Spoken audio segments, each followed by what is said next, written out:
This episode of the Dogs Podcast is sponsored by Buckeye Law Group. Browns fans, the 2022 season was anything but pain-free. Unfortunately, that just comes with the territory of being a Browns fan. But if you're experiencing a different kind of pain, Buckeye Law Group could be your solution. If you've been injured in a car accident, a slip and fall, or a work accident, call Buckeye Law Group today at 1-800-411-PAIN. 1-800-411-7246. Their attorneys will fight for the money you deserve. And their attorneys have recovered over $1 billion for their clients throughout the entire country. And best of all, they're Browns fans just like you. So don't make the mistake of calling just any attorney. Call our friends from Buckeye Law Group today at 1-800-411-PAIN. After 911, call 411. 1-800-411-PAIN. Buckeye Law Group, 1300 East 9th Street, Suite 1210, Cleveland, Ohio. Proud fans of the Cleveland Browns, just like you. What's up, dogs? This is the DBF, the displaced Browns fan in Elk River, Minnesota. Let's go, dogs.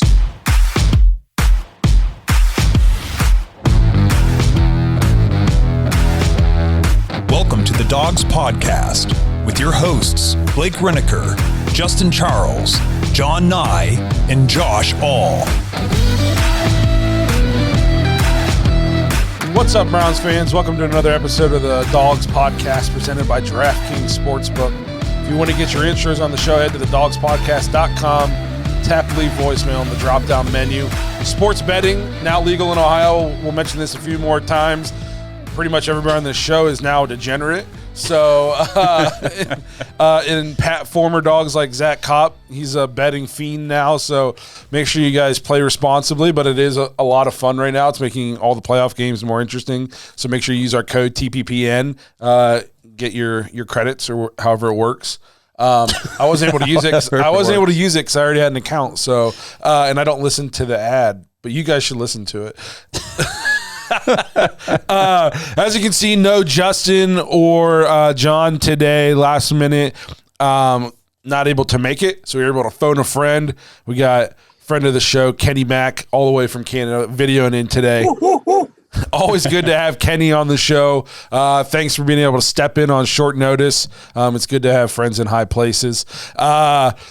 Today, we're going to get into the defensive coordinator search for the Browns, any updates that are available, what the Browns' biggest needs are, including some of the top defensive tackle free agents. And then we're going to jump into some playoff football because obviously the Browns are no longer playing, but there was wild card weekend, and it was a pretty good one. It was a really good one. So we're going to get into some fun stuff. So if you just happen to be cruising on by and you spotted this podcast, you're like, I'm not a Browns fan. Well, you found the right episode because we're going to talk about all kinds of NFL games today. Right.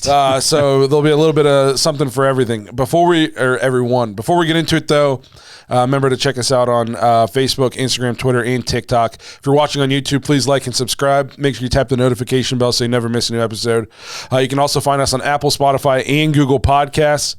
Lastly, if you're looking for more dogs content, head to jointhedogs.com. Become an official Dog Pack member on our Patreon page. You jump in the Dog Pack, and we like you enough. Who knows? Maybe you'll get to come on the show, like Kenny Mack. You get access to the private Discord. We get an extra episode every week. We do Dog Pack Member of the Month. We just gave away 5 Fantasy League Championships prizes. So lots of good stuff going on in there. Everybody seems to have a good time. A lot of good people from all around the world, really, from Canada to Scotland. So if you want to hang out with us, you want to hang out with guys like Kenny Mack, we got and women. We got we got some pretty awesome female Browns fans in the Patreon. It's just a good time for everybody. So if you're looking for something like that, you need some Browns content to get you through the offseason, jointhedogs.com, become an official Dog Pack member. And lastly, before we jump into this episode, we don't normally plug our merch shop.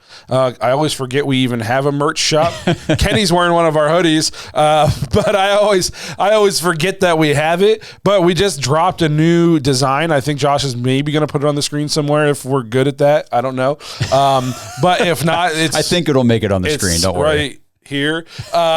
So I think it's one of our coolest designs. It's got the Brown and the Elf with the podcast. It's got our logo on it. I think it's a pretty sweet shirt. So if that's something that piques your interest, the dogspodcast.com/shop, or if you just forget the /shop, you can just get the link to our merch shop from thedogspodcast.com. Either way, go check it out. If you like the t-shirts, get yourself one. I think they're pretty sweet. Yeah, that's true. And then we've got like player shirts on there too. And I did add a whole bunch new ones this weekend. One was D'Anthony Bell, which Just wrapped up his first season with the Browns. I mean, show favorite and everything. Martin Emerson, who we're hopefully going to have on the show at some point, and just like others like Myles Garrett, Denzel Ward. Yep. But make sure you guys check that out. Again, I always forget that we have the merch shop, but I saw the new shirt drop, and I was like, hey, that's kind of sweet. We should tell people about this one. So, again, that's thedogspodcast.com/shop. So let's move into the episode. You guys are going, man, how are you guys going to put an episode out? The Browns didn't play. We'll figure it out. Browns are still doing some stuff. Yes. Currently on the hunt for defensive coordinator. We've already interviewed Brian Flores, I believe. Yep. Already interviewed Jim Schwartz. Yep. Did not interview Gerard Mayo. Plot twist. They decided they don't want to let him out of New England. That kind of gives me the vibe that like he's going to be the head coach in waiting there. Really? Is that kind of what you got? Like they've been saying that, and apparently he's the guys just love him there, and it would just fill in with what Bill does there already. That's whenever I heard they were going to work out a long-term deal to keep him there, and I also heard the terms rising star being thrown around and stuff like that, and I was like, McDaniels just left. He was, I feel like, kind of the coach in waiting, and then they were like, well, let's not let this guy out of the building. Bill's probably only got a few more years left, so let's just keep this guy around. So I know he was a guy a lot of people thought, like, oh, this is going to be the guy the Browns end up getting. Not going to happen. I think our number one choice, Brian Flores, is still on the board. And then today, as we are recording. Real quick, though, about Brian Flores, I did read something today that said reports are coming out that he's starting to gather some head coaching interest from other teams, so he might be more unlikely. Cardinals? Okay. So, crazy question. What's a better job right now? Browns defensive coordinator position, Cardinals head coaching position? True, that's a tough call. That is a tough call. I know, like, the head, Brian Flores, you don't get some people do, but you don't always get a million chances to be a head coach. You got to be smart with the next job you take.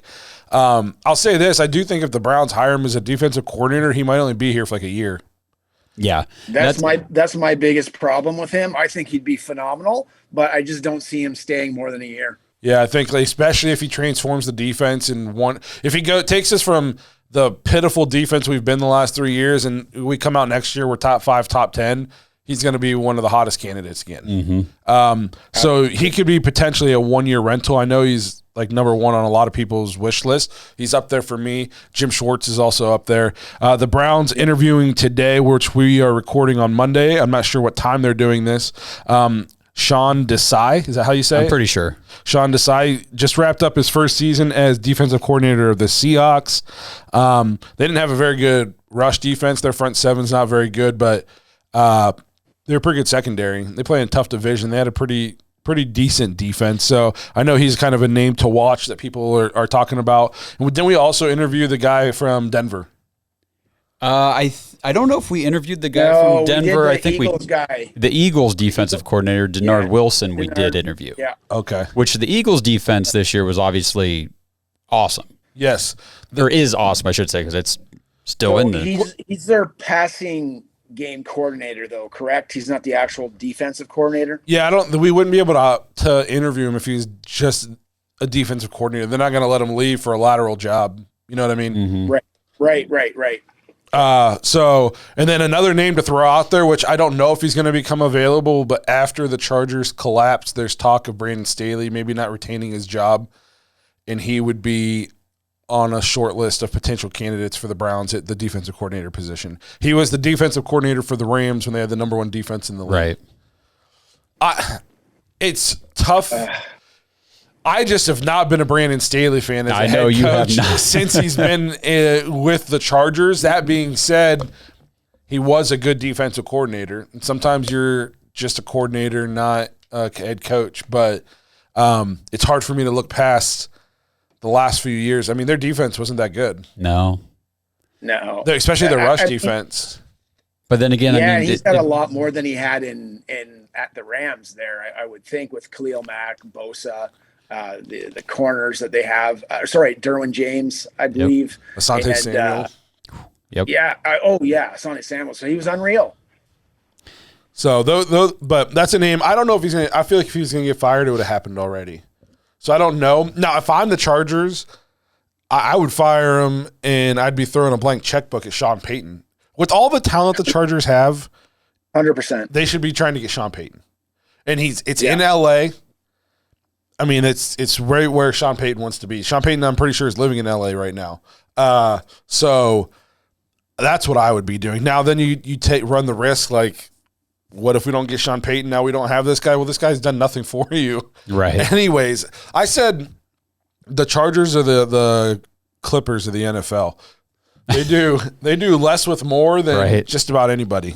But yeah, so any one of those guys stand out as your favorite? I know, Kenny, you said what worries you about Brian Flores is he might only be a 1-year rental. Do you have a preference then on any of these guys? Well, I'd take Jim Schwartz just because he started his career in Cleveland. He was like one of Bill Belichick's original, what do you call them, like skippies or whatever. Like he was with a bunch of guys like Dimitrov and all those guys. I don't know if you watched the 95 Browns, but they had a ton of guys that they had there, right? And so I would take Schwartz. He knows Cleveland. He knows what he's getting into. And I like the fact that he puts a premium on defensive tackles. And you know what? We need that because our linebackers were just basically bowling pins for these running backs coming through us and knocking us over.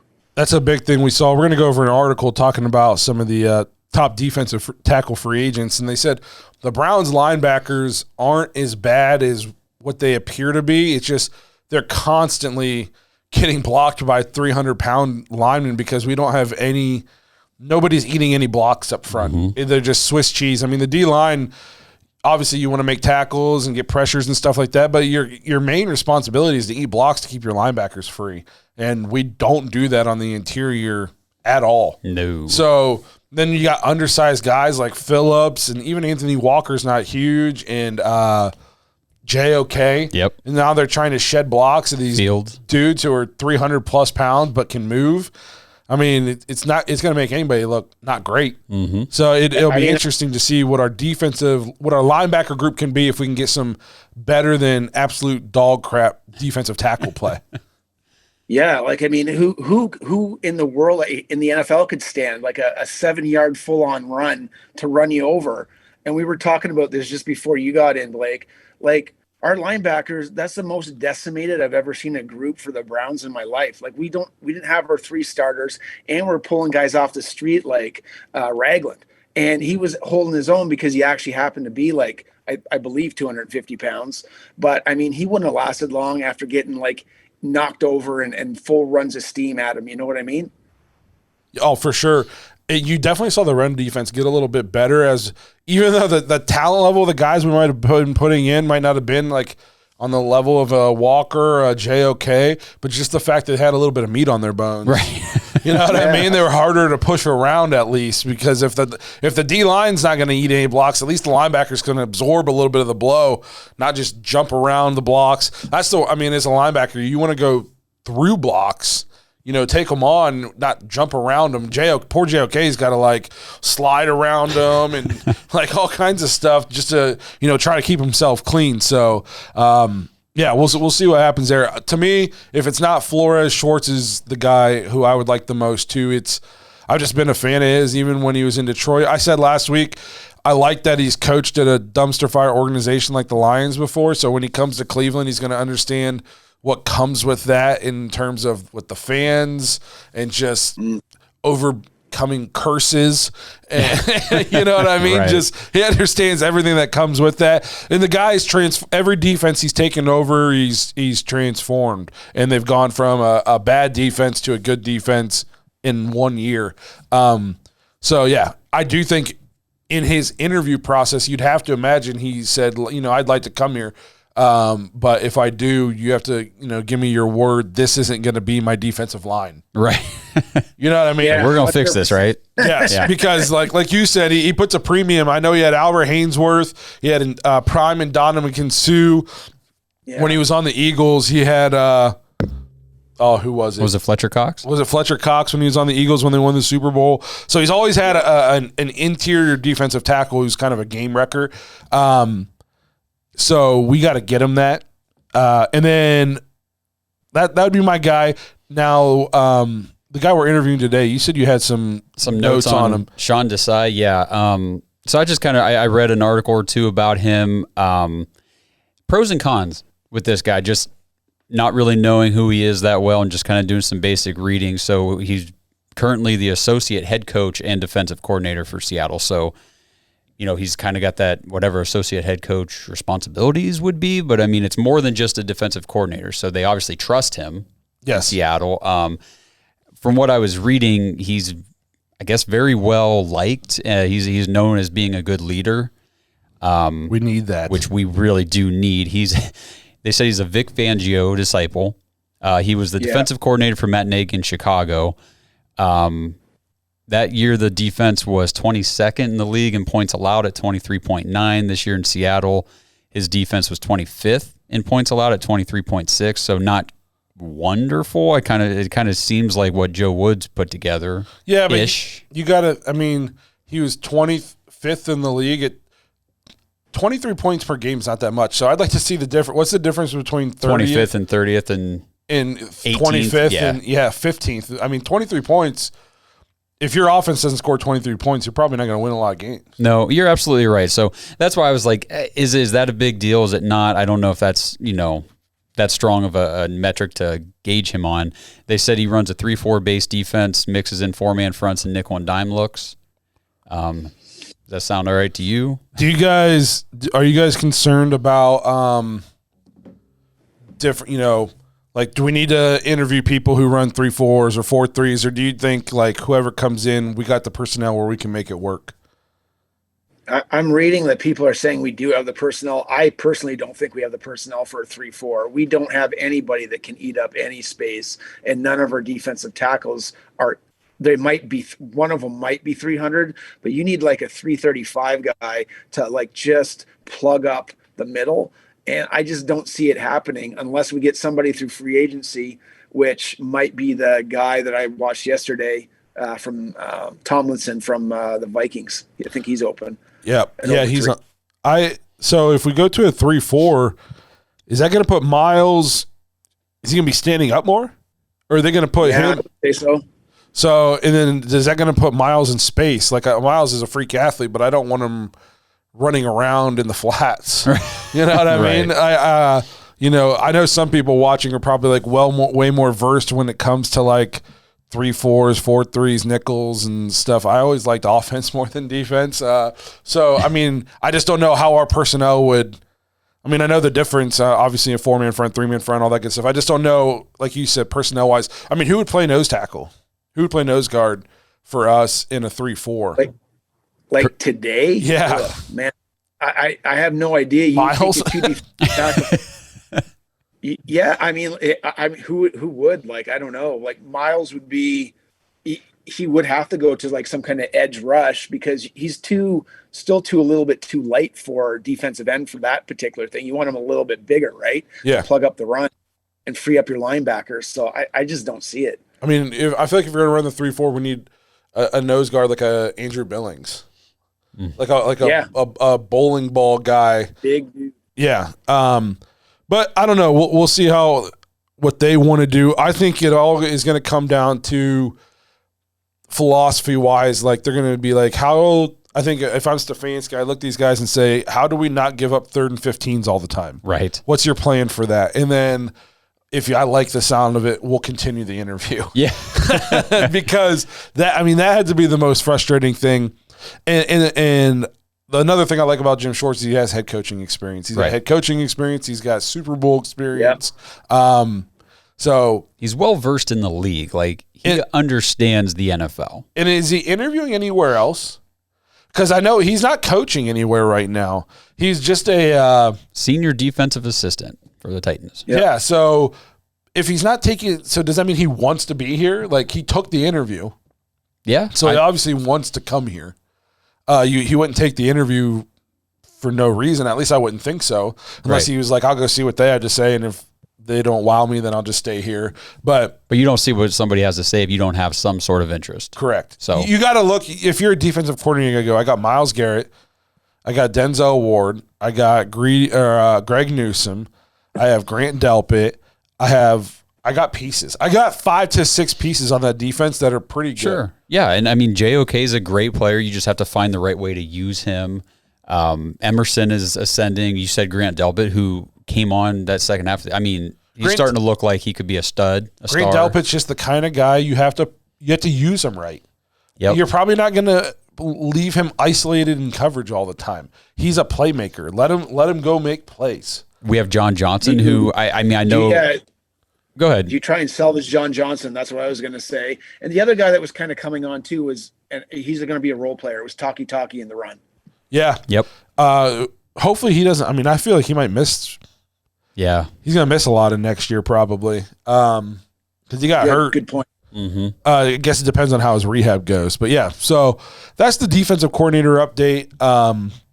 Who we've interviewed so far. Let us know who's number one on your wish list. I know a lot of people, like we said, Brian Flores is number one on a lot of people's list. Him and Schwartz to me are 1A, 1B. But I think you could have Schwartz for multiple years at least. And for Flores, if he's as good as we all think he is, it might be one and done for the Browns. And another thing that I just thought about with Schwartz too, potentially, you see with some of these more tenured head coaches, maybe he's here for, a handful of years, revamps the defense, but he brings somebody in as his understudy who can eventually maybe even take over, for him.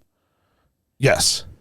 All right. The other guy there, that's a sleeper, and I haven't heard from it now for about 2 weeks since about 3-4 weeks now since the Big Ten's been over, but is Jim Leonard. Yeah. I'm really hung up. I'm hung up on wanting head coaching experience. Yeah, I am too. It's just a super sleepy pick. I've been hearing it, and I'm just putting it out there, but I don't know what it would offer because I don't know what he would do for the Browns, right? No. And what scares me is like the Browns sometimes tend to overthink it. Like everybody knows Brian Flores is a great defensive coordinator, and if he wants the job, but the Browns will be like, well, we interviewed this guy who was coaching at his son's high school, and we just really were liking the way, so we brought him in, and he just blew us away in the interview. And it's like, come on, guys, just don't keep it simple, stupid. Yeah, don't outthink yourselves on this one. This episode is brought to you by DraftKings Sportsbook. The NFL playoff action continues, and we saw one heck of a wild card weekend. We are one step closer to Super Bowl 57, and for the NFL divisional round, check out DraftKings Sportsbook, an official sports betting partner of the NFL. New customers can bet just $5 and get $200 in free bets instantly. Plus, all new and existing customers can take a shot at an even bigger payout with DraftKings stepped-up same-game parlays. Boost your NFL winnings each leg you add up to 100%. The game I got my eye on the most this weekend, we got some real good ones coming up, but the Giants versus the Eagles, that divisional matchup with the Giants just pulling that one out over the Vikings. The Eagles have been dominant all year. This is going to be a good one. So go download the DraftKings Sportsbook app right now. Use code TPPN. New customers can bet $5 on the NFL divisional round and get $200 in free bets instantly. Only at DraftKings Sportsbook with code TPPN. Minimum age and eligibility restrictions apply. See show notes for details. Today's episode is sponsored by Omaha Steaks. Kick off 2023 the right way and stock up on the best tasting meats you can get with Omaha Steaks. Right now, you can get up to 55% off the most delicious foods Omaha Steaks has to offer, like the legendary Butcher's Cut Filet Mignon, air-chilled boneless chicken, ultra-juicy burgers, and even easy-to-prepare comfort meals that are ready in a flash. Best yet, when you use code DAWGS, DAWGS, at checkout, you'll get an extra $30 off your order. Even the savings are the most delicious you can find. We're an Omaha Steaks household myself. The freezer is always stocked full. We're headed into the cold, dreary months of the year, so right now is the best time to load up your freezer and make the dinner decision an easy one for you and your family. Order your favorites a la carte or select from Omaha's pre-sorted package specials and try some of everything. Whatever you do, make sure you grab the caramel apple tartlets for dessert. They are absolutely awesome. So head to omahasteaks.com right now. Take advantage of up to 55% off the best meats you can get. Use promo code DAWGS, DAWGS at checkout and get that extra $30 off your order. That's omahasteaks.com, promo code DAWGS. Happy eating, everybody. So we put out a Twitter poll this week asking what the biggest Browns need was in this offseason. And I think we had defensive tackle, linebacker, and wide receiver. And an overwhelming defensive tackle. 73.8% of the votes. Yep. So overwhelming amount of people said defensive tackle. I think next was wide receiver. 18.9. People not too concerned about linebacker, just 7.4. And that kind of goes, I think, into said like people think maybe the linebackers can play a little bit if they get a little bit of help up front. Mm-hmm. So we got this list of the top 4 free agent defensive tackles. We're going to go through these, kind of talk about which ones we think would be the best. Obviously, it's Daron Payne. That's how you say it, right? Daron. I think it's probably Daron. Daron Payne. It says he's the white whale. Alabama recruit. He had 11.5 sacks from his defensive tackle spot. I mean, that blows anything away that we're getting out of the defensive tackle spot. 18 tackles for loss, 20 hits on the opposing quarterback. The biggest fear for this one is, one, he's probably, if he does leave, he's going to get a big paycheck. And does this front office, have they finally started to value defensive tackle after watching what we've watched the last couple of years? Hopefully, but who knows? And then there's talk that he could get franchise tagged. And if he gets franchise tagged, there's nothing we can do about it. Correct. Then you got Javon Hargrave from the Eagles. I also think this would be a good pick. He had 7.5 sacks and 9 tackles for loss last year. This year he's got sitting at 11 sacks, 10 tackles behind the line of scrimmage. He is going to be entering free agency at the age of 30. I know Josh how Josh feels about that number. It always scares him away for everything. For running backs. For running. And then there's Dramont Jones, former Ohio State Buckeye, former third-round pick. 3 consecutive seasons of at least 5.5 sacks, 7 tackles for loss, and 40 pressures in the last 2 seasons. 10 hits on the quarterback. He's only 26 years old. He would probably come in and be the best defensive tackle we have on the roster right off the rip. And then lastly, Dalvin Tomlinson, playing for the recently eliminated Minnesota Vikings. So he's not as much of a pass rusher as the 3 other guys on this list, but he's kind of a big plug. I guess this kind of goes into if we were to switch schemes. He'd be kind of a nose tackle guy that could help, I think. I'd have to do more research on him. I have a baby now, guys, so my research is very limited at times. So this is a guy who would maybe not necessarily get after the pass rusher as much, but he's going to do what we kind of mentioned earlier. He's going to eat up blocks, keep the linebackers free, so we can hopefully get better play out of them. Obviously, Payne is the guy that everybody wants.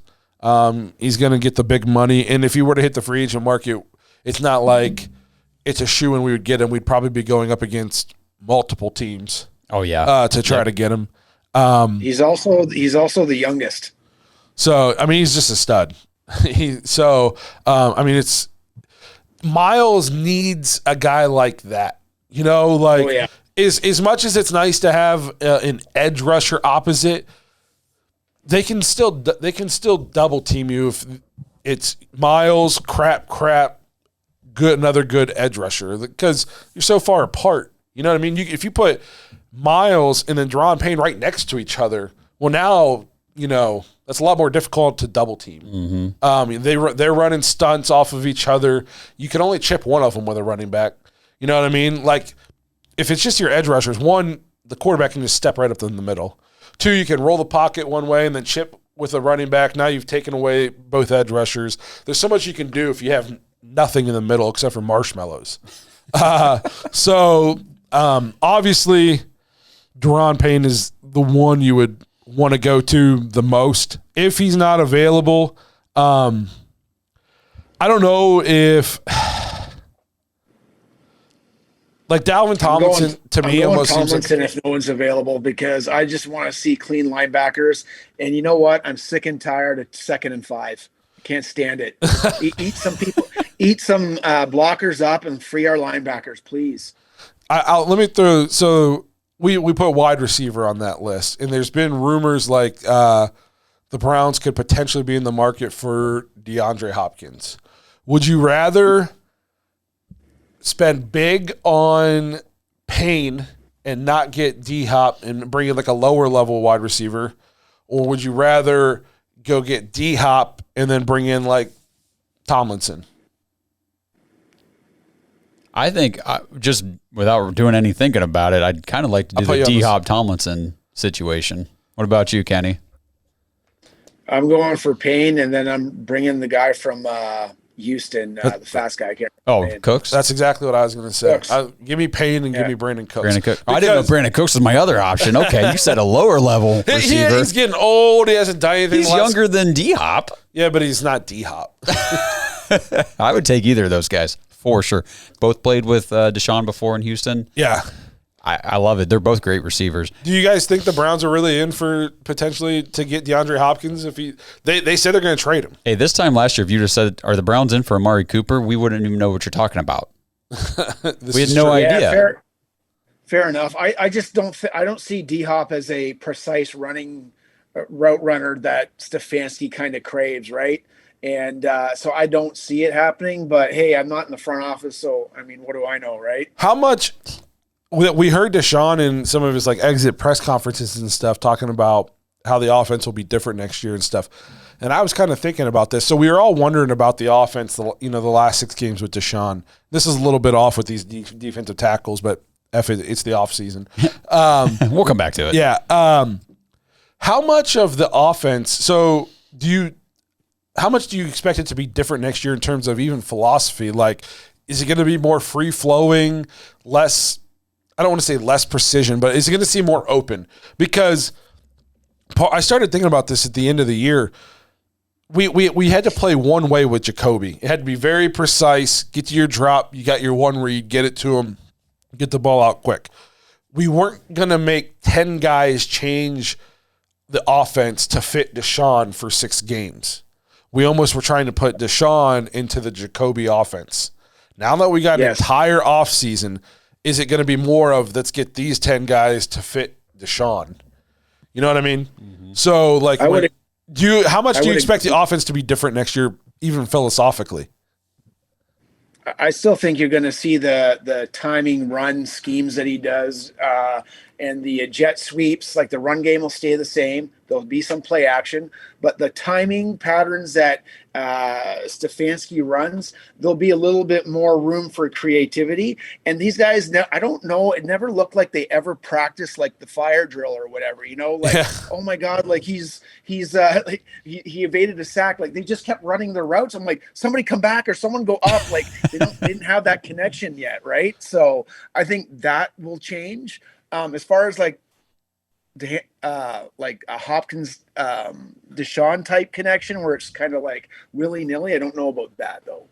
I'm curious because Stefanski he's got to be willing to adapt a little bit, and because if not, honestly, he's gonna be gone. Yeah, you know what I mean. The Browns are way more married to Deshaun Watson for the next 5 years than they are to Kevin Stefanski. We spent this whole season saying, well, Kevin's safe because he needs a whole year with Deshaun. Well, we're done saying Kevin's safe now because that was safe this past year. Yes. Now it's going into next year. Point. That's a fair point. And it's not like when he was that exiting press conference, he actually said, we're going to sit down man to man and figure this out. That didn't sound like something like, oh, we're going to do it your way, Kevin. Yeah, exactly. So I heard all that stuff and I started thinking maybe the playbook wasn't that open. Maybe, we were taking Deshaun and telling him, go do what Jacoby was doing. We know this might not necessarily be your strengths, but we just practiced for, 12 weeks with this guy. We're not going to make 10 other guys change the way they've done it all year to fit you, especially when the playoffs ended up being a lot more of a realistic possibility, even with all the games we were losing because other teams kept losing. But I think when Deshaun came back, a lot of people thought it's a very much a long shot. So it was just kind of here we go. Yeah. But yeah, so I'm interested to see the offense next year. I think it's going to be different. I think you're going to see. I'm not going to say we're the Chiefs, or the Dolphins. I could see it being more like the Dolphins. Stefanski and McDaniel are kind of from that same Gary Kubiak, Shanahan type system. The Dolphins just do it with a lot more speed than the Browns have. It's true. Yeah. So I would obviously take DeAndre Hopkins, but I just don't know if that's what we need. We just need a fast guy. Yeah. Well, and like I said, between D-Hop and Cooks, I you're not gonna hear any complaints out of me. We signed one of these guys, or get one of these guys. I'd be very happy about it. Same goes for this list of DTs. If we got any one of these 4 guys, I'd be ecstatic. Yes. I mean, Yeah. Draymond Jones, a former Buckeye, and he's a younger dude. He was on that Denver defense that was so dominant this year. I mean, Tomlinson, we said, would be great. Hargrave, yeah, okay, he's a little bit older, but 30's not that old for like the defensive side of the ball, especially these linemen. He can still get after it. I mean, he's doing it right now, and of course, Payne would be awesome. Payne, to me, that I would feel the same elation as I felt like when we got Deshaun. Right. That's how deprived we've been for good defensive tackle play. Is I would be that ecstatic. In terms of, so I think there's going to be some overhaul on defense. Obviously, you're going to bring back Miles. You're going to bring back Newsome, Emerson, Ward, Johnson, Delpit. I don't know if Johnson's for sure back. You don't think so? He's got to restructure. He's worth $9 million this year, I think, and I just don't know if they're going to pay him that based on what the other needs of the defense. Oh, you can thank Joe Woods for that, because I do think that John Johnson can play football. I agree, but I agree. Yeah. So we'll have. So I mean, based on that though, that's Martin Emerson, Newsome, Ward, Miles, JOK, and bringing Talkie back. I think he'll be back because he'll be cheap. But I think like there's really like 6 main guys, and I think the rest is going to be overhauled a lot. Yeah, I agree. So I think offense, honestly, that's where you're going to see a lot of, what do I want to say, a lot less overhaul. Oh yeah, because you're returning.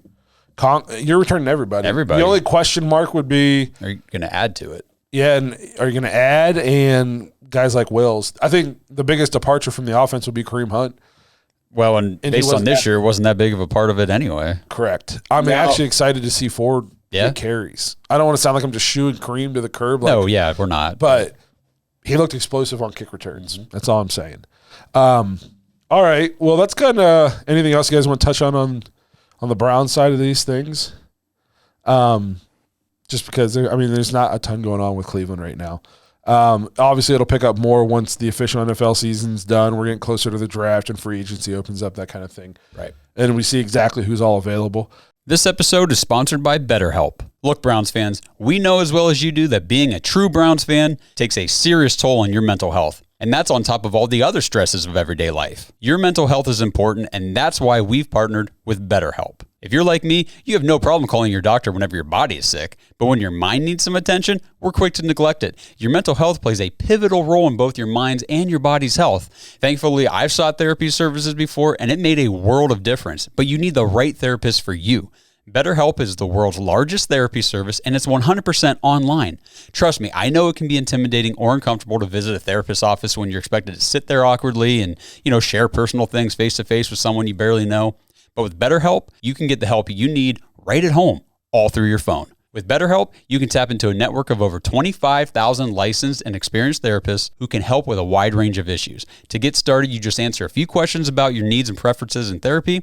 That way, BetterHelp can match you with the right therapist from their network. Then you can talk to your therapist however you feel comfortable, whether it's via text, chat, phone, video call. You can message your therapist at any time and schedule live sessions when it's convenient for you. And if your therapist isn't the right fit for any reason, you can switch to a new therapist at no additional charge. With BetterHelp, you get the same professionalism and quality you expect from in-office therapy, but with a therapist who is custom-picked for you, with more scheduling flexibility and at a more affordable price. Get 10% off your first month at betterhelp.com/dogs. And I've also linked them down below in the description, or you can just scan the QR code on your screen. That's BetterHelp, HELP.com/dogs, DAWGS, and you get 10% off your first month. It's time to start taking care of you, and it all starts with your mental health. Give BetterHelp a try today. As promised, we do want to talk about some of these playoff games because, we're all Browns fans, but we're also just football fans. And we just want to – there's some highlights that we had to talk about. I thought a lot of the games this weekend were pretty – I thought the favorite was going to win in most of them. To me, and I only picked one upset, and it was the Giants over the Vikings. And I thought it was only an upset because of record. I just thought the Giants were better than the Vikings, though. And well, I mean, offensively, the Giants, they've got nothing as far as receiving weapons. You know what I mean? And they're just making it happen. They got a good coach. Look what coaching can do, man.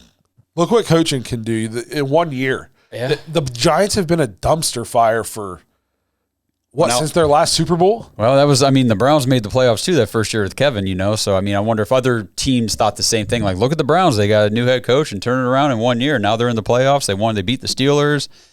I don't know. I would like to see what the Giants do next year. But yeah, they got a last place schedule, and they're doing exactly what the Browns did. I think they're the Browns, of 2020 for 2022, right? So it depends on what they do and what they lose. But the good thing with them, and like the Browns did when Stefanski got there, Jones is playing decent ball, and Saquon's actually running the ball, and he stayed healthy all year. And the defense is doing enough. Defense, yeah. Their defense, they're definitely rolling with them, and it's working. I'll tell you this, the Vikings offense was a lot better this year, and they won a lot of one-score games. But their defense was abysmal. Mm-hmm. They should have kept Mike Zimmer to coach the defense. Because their defense is terrible. They can't stop a nosebleed. I saw Daniel Jones has 3 300-yard passing games this year, and 2 of them were against the Vikings. Oh, wow. But so if you're a Giants fan and you're the Giants front office, what do you do with Danny Dimes? Do you bring him back now? Because I don't think they picked up his 5th-year option. They did not. So what do you do? Do you offer him a contract? I guess you would, because, he runs a similar system to what they do in Buffalo, right? And he did have the running yards. He looks like most of the year he had the running yards, and he can get some throwing. Obviously, he's not as dynamic as the guy in Buffalo, but you got to have something, because I don't know what they can get instead, right? They could always franchise him too.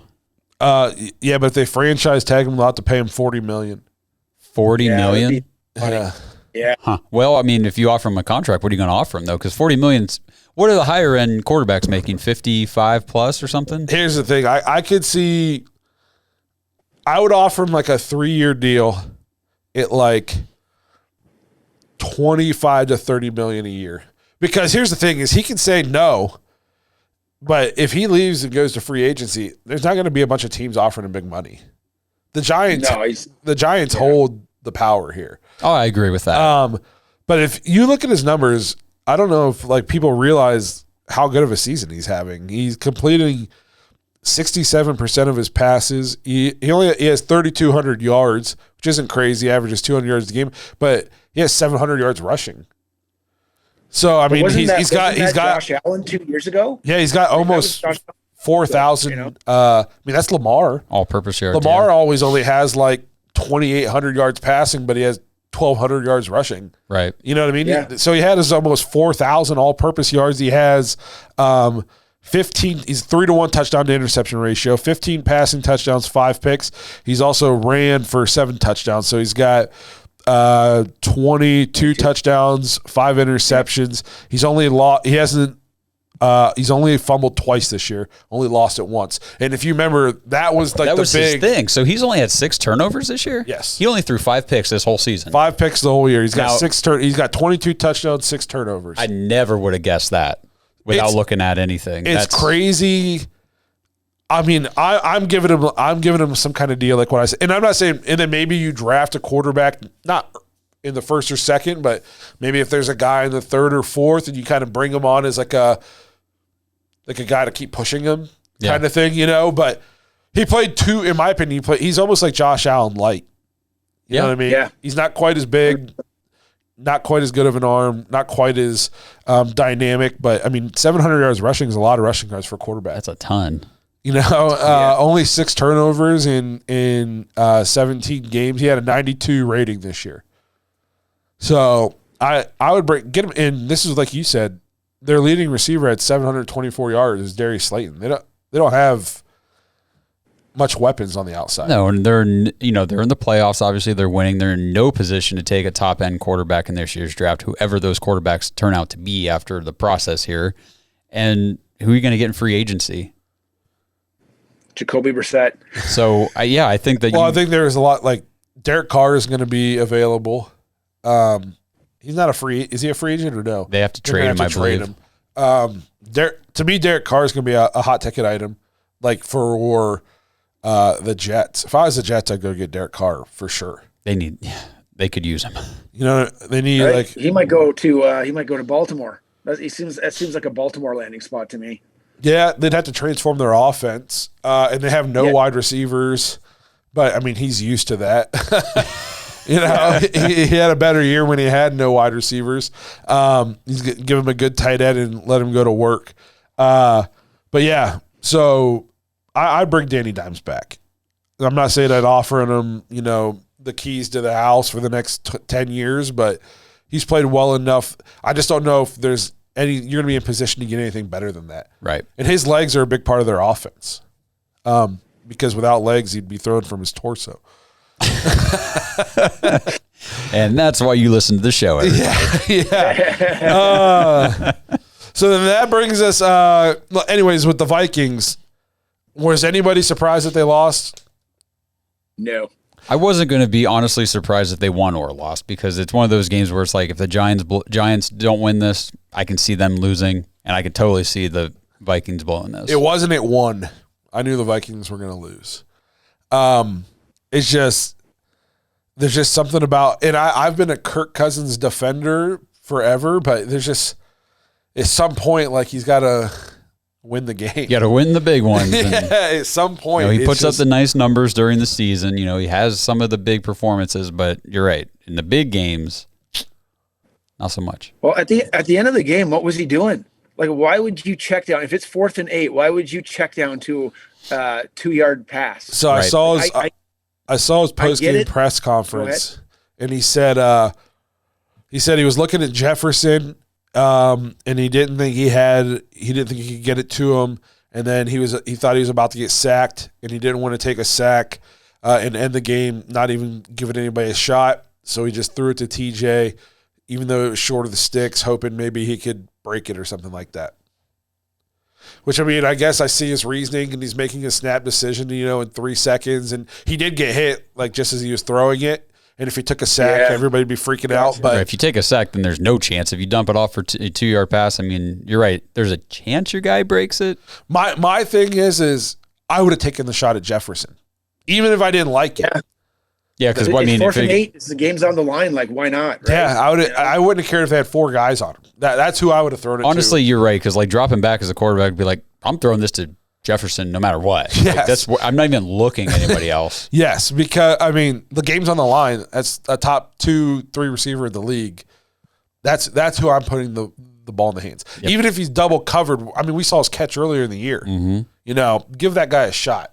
TJ Hawkins had a good game and all, but he's a tight end. He's not going to out-athletic anybody to get 8 yards or whatever. Yeah. So, then the next one, a little funny story about this. I don't know if you guys saw this. The Chargers were up 27-0 at the half. And a bettor did the in-game money line, bet $1.4 million. Did you see this, Kenny? Yes, I did, yeah. And it was to only win 11,000. And you know this guy's going, I'm just going to throw a bunch of money at this because it's basically a guaranteed 11,000. Like, and then they lost. I know. And this dude's out $1.4 million. I mean, if you bet $1.4 million, you could probably afford to lose it. But oh my God. Could you imagine? You're thinking this is just going to be an easy 11 grand. You have to be a little bit sick after that. Yeah. I mean, it was the biggest, postseason comeback? Yeah. And if you're the Chargers, man, like, you got talent. My whole life, they've always had talent.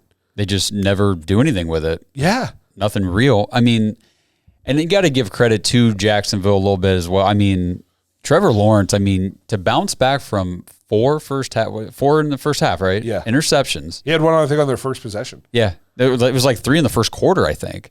To come back from that and throw 4 touchdowns and be able to still lead your team to a victory, I mean. And then go to Waffle House after.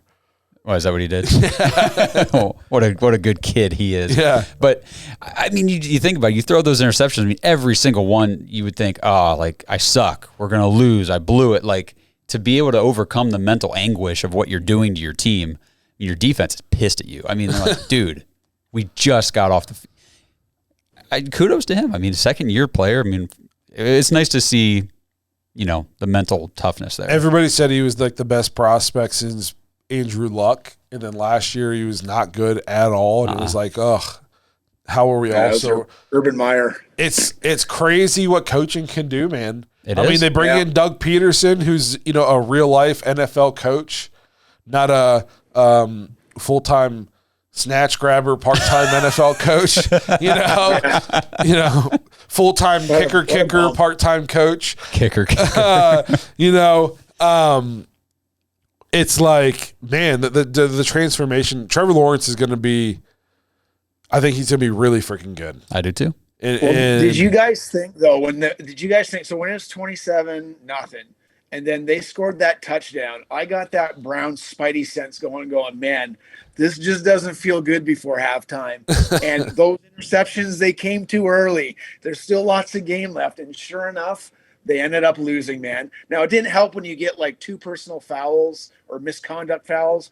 I don't know what Bosa was thinking throwing his helmet down. Like, come on, man. Like, that almost cost him the game if they didn't play so lousy the entire, second half. But he, like, basically, I don't know if you guys remember, he Dwayne Rudd the game. Like, he ended that game for them, man. The official, though, I saw, too, like, the dude definitely on their one touchdown, definitely – false started, 100% false started, and it was plain as day. Even Tony Dungy was like, "That's a false start." And then they bring in the rules official, and he's like, "Oh no, I think he's good." And Tony Dungy's like, "You're an idiot. Everybody can see it. It's a false start." And then Bosa and then I don't know why the official is like following him and getting in his face to like he's walking away from you. You're an official. You should just be over here doing your job, not following this player, like being in his face. You guys are like, that's not your role. Nobody's here to watch you. They forget that though, it seems. NFL officiating is abysmal right now. It's abysmal. It needs fixed in a bad way. It's awful. Except for in the Vikings game where these magical calls get reversed and everything's like hunky dory. Like, what was that? These expedited reviews that were coming out of nowhere. Like, where was this the entire season for the Cleveland Browns? I don't understand why we don't have a guy in the booth who's got about 5 monitors in front of him, and as soon as the play is done, if there's something called, it's just instantly on his screen, and he can say, pick that up, or hey, throw that flag. And we don't even have to know what's going on. I was like, 5 monitors, just watch the broadcast. See what we see. Most of the time, we can see when it's like, oh yeah, that needs to be overturned right now, and then nothing happens. And it's like, just watch what's going on. I mean, you ever watch an official throws a flag, and then they'll get together and talk about it, and then he'll come say what it is. Why can't it's essentially the same thing? Yeah, so you can throw the flag, and then you're talking to the guy in your ear, and he goes, "No, pick that up," or "Yeah, it's good." I don't know, and we wouldn't even need challenges anymore. Or they don't throw the flag. He could rate it out and be like, "There was a face mask on Deshaun. You got to call it." Yeah, like that would be okay. Yeah, he's still part of the officiating crew. Yes, that's what I'm saying. I don't get it, man. I'm not saying we replay. Like, it's not like challenging every play. He's just an official who has the ability to watch it from different angles in real time. Right, and if you don't hear anything from him, keep going. It means you did the right call or no call, whatever. I don't understand why we're not doing that. I don't. For the amount of money that league makes, it just seems inconceivable that they can't figure this out. And for how an eye in the sky would work. Yes, I'll do it. I'll do it for a case of beer.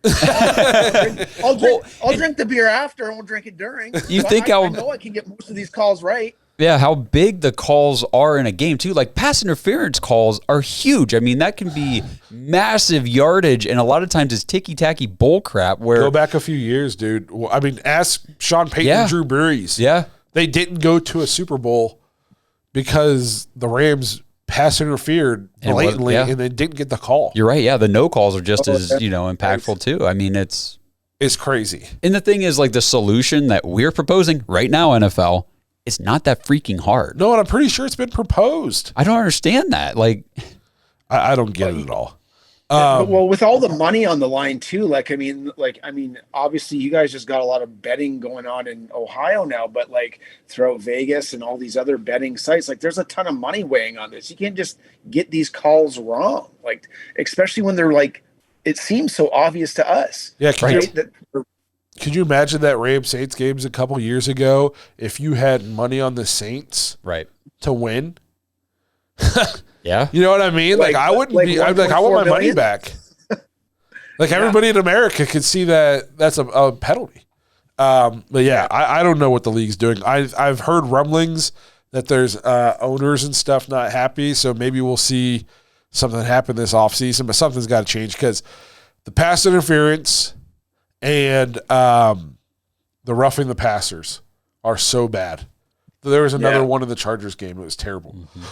Well, the Chargers game against us last year, it was clearly offensive pass interference, and we got pass interference. Yeah, it was the most ridiculous thing that I've ever seen. And it was so blatantly obvious for that to get replayed as much as it did on the TV. There's a guy that could see that one freaking time and go, hey, this is wrong. You know what I mean? And I think like it's in real. We're not suggesting a replay in stoppage. It would literally be so quick. It would just be in the guy's earpiece. We wouldn't even know. It'd be happening almost every play, and we wouldn't even know.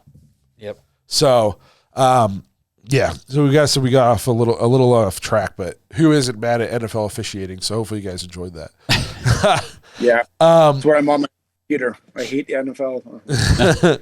Now to my favorite result of the weekend. Baltimore lost to Cincinnati for the second time in the last 2 weeks. I'm no Cincinnati fan, but I've never been a bigger Cincinnati fan in my life than I was last night. Mostly because Baltimore fans are just the most annoying fans in the entire league, right up there with Pittsburgh fans. And it's just like all I hear is we're perennial winners. We're going to the Super Bowl. But you finished the season losing 4 of 5. You lost to every team in the division in the last month, and you lost to one of the teams twice. Your quarterback is never taking another snap for you. If you don't land a Derek Carr somebody, you guys will be bad again next year. You just finished 4th in the division last year.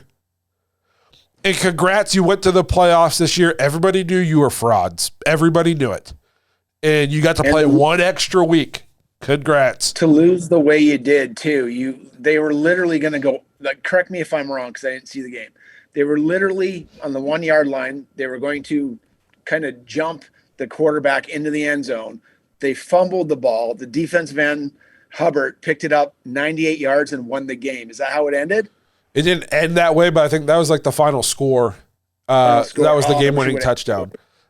Still, that's something they would have done. It's suck it, Ravens. There, you got it back to you. It's just, I just don't understand the people who chirp the most in our comments about being perennial winners are Ravens fans. They really haven't been relevant in 10 years. The Steelers have won the division. I'm pretty sure the Steelers have won the division 4 times. The Bengals have won the division 4 times, and the Ravens have won it twice. I'm not sitting here saying the Browns are good and relevant. I'm just saying quit coming into our comments talking about how awesome you are when in the last decade you have been the 3rd best team in the division. And they've won the same amount of playoff games in the last however many years that we have. Yes. So think about that. Congrats. You're regular season champs. Cool. You got a lot to show for it. There's a lot of regular season champs. There's only one Super Bowl champion, and it's not you. Yeah. It's just hilarious. You know what they're sitting with? They're sitting with another fan page. It's called the Dallas Cowboys. Same fans. It's just hilarious to me. All we do is win, blah, blah, blah. Yeah. Your quarterback didn't even travel with the team. What do you guys think of that? Lamar didn't even go.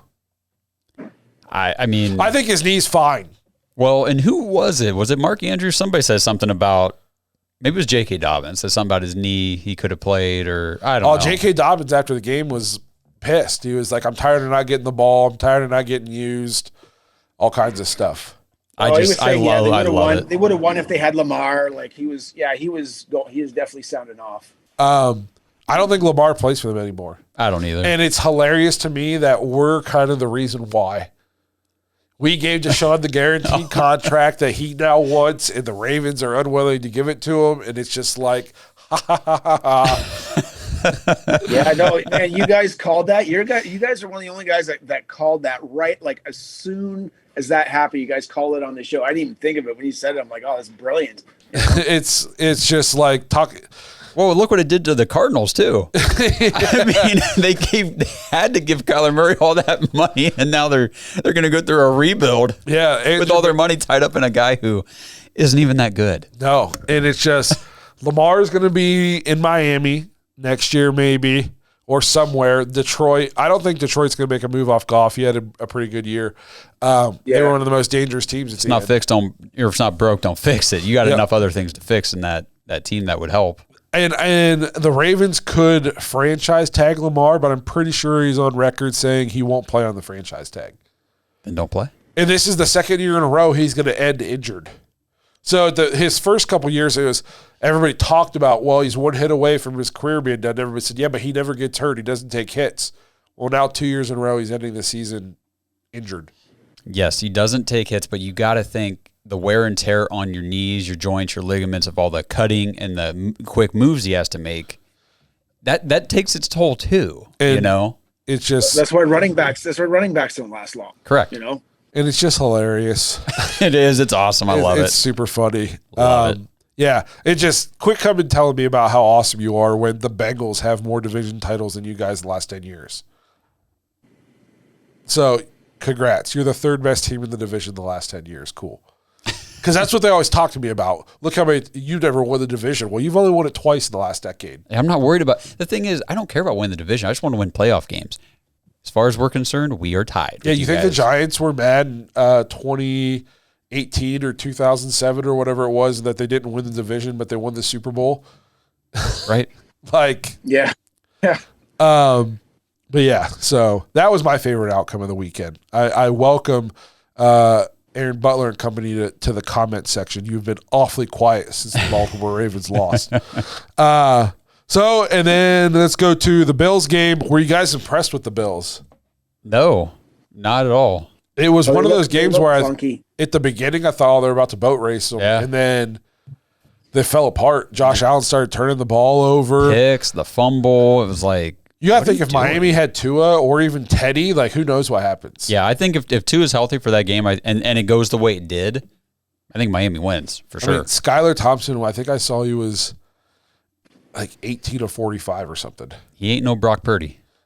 No. He's not very good.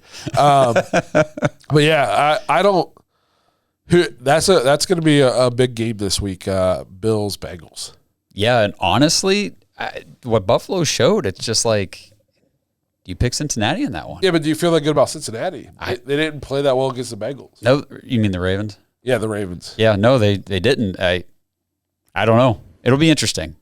That'll be a good game to watch. I'm picking the Bills. I think they got over their hump, and I think they'll play. I think they're set for whatever reason, just based on what happened in the last game, to win that game against the Bengals. But this could just be a Browns fan just hating on the Bengals too. So that could be it. It's easy to do.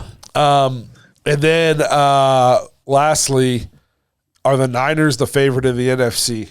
Yes, I think absolutely they are. I'm pretty sure I called that like they were my pick at the beginning of the year.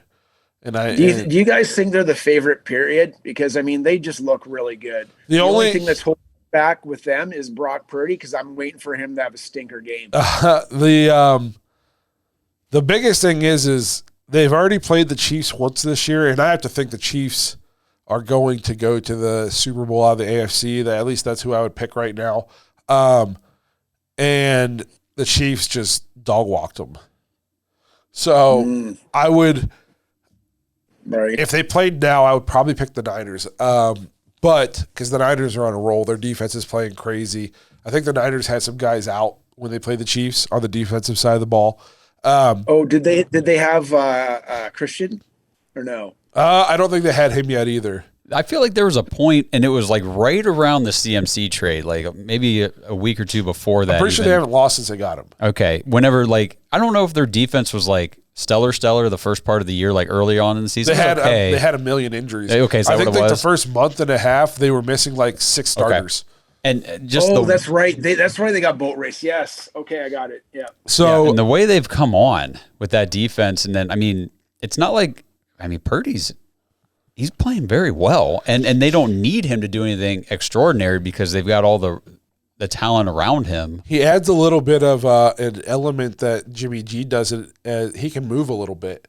Yeah, he can scramble. He's way more mobile. Yes, and he's not Lamar, and he's probably not even Mahomes, but he's like more Mahomes than what Jimmy G is. Jimmy G is basically a statue. Yeah. And Purdy can move and improvise and, run for a first down, that kind of thing. So I think they're the favorite. I think the Eagles, could be in a little trouble against the Giants this week just because I don't know what we're getting on Jalen Hurts. Hasn't played in a while now, and I've hurt my shoulder before. It sucks. My shoulder still sucks. I agree with you, man. I picked the Giants so far in my bracket, so we'll see what happens. I have the same feeling as you, man. If Jalen Hurts comes out and he's 100% and he's just like he was, then I think the Eagles win. But if he can't do the things that they need him to do, I think it's going to be a closer game than what some might think. I just think the Niners are playing at a different level right now. I have a friend who's a diehard Niners fan, and I've been telling him now forever, I don't think Trey Lance, I think he's a bust. And he says, how can you say he's a bust? He hasn't played. I said, well, that's part of my point. Yeah. We're now 2 years into his career, and he never plays. Yeah. Not at all. If he was good, last year, he would have. They took him third. They gave up the future for him, and they don't like Jimmy G. If he was good, he would have played last year. Right, and they wouldn't have kept Jimmy G around going into this year. Yes, and then if I'm trade Lance because you could probably still get something for him since you took him so early, and we don't know.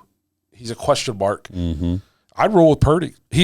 I think if you did it for a game or two, then you'd think, okay, at some point he's going to not play well, but we're now, 6-7 games in? There's film on him now. If they win the Super Bowl with Brock Purdy, you have to. You have to bring him back. Now, if they go to the Super Bowl and lose, it's going to be.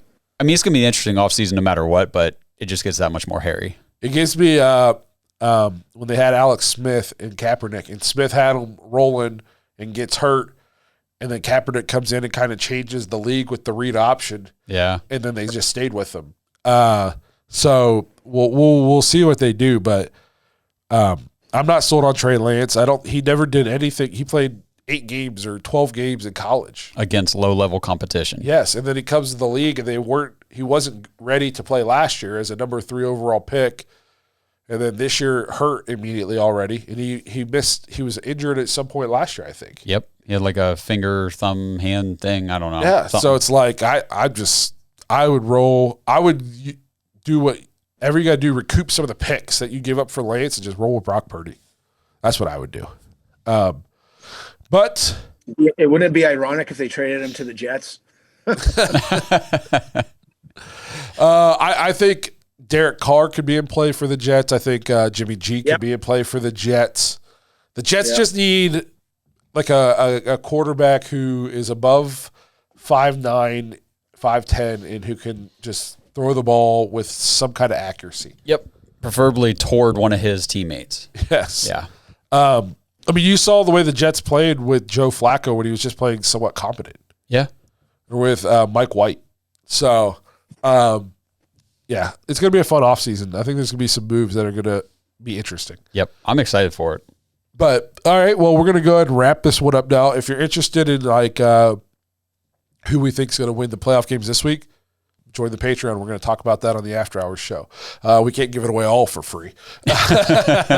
But we appreciate you guys being here, sticking with us through the offseason, even though the Browns aren't playing. Hopefully we can be a source of entertainment for you for the next few months until we get closer to the season again.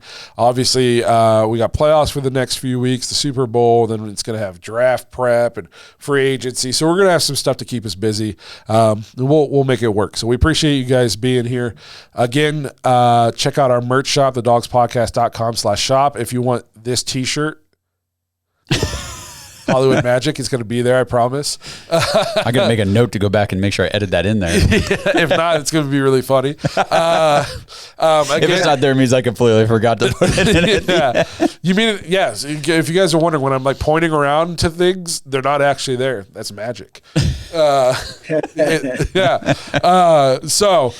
Again, we appreciate you guys being here. Jump in the Patreon, check out the After Hours show, join the Discord if you guys want.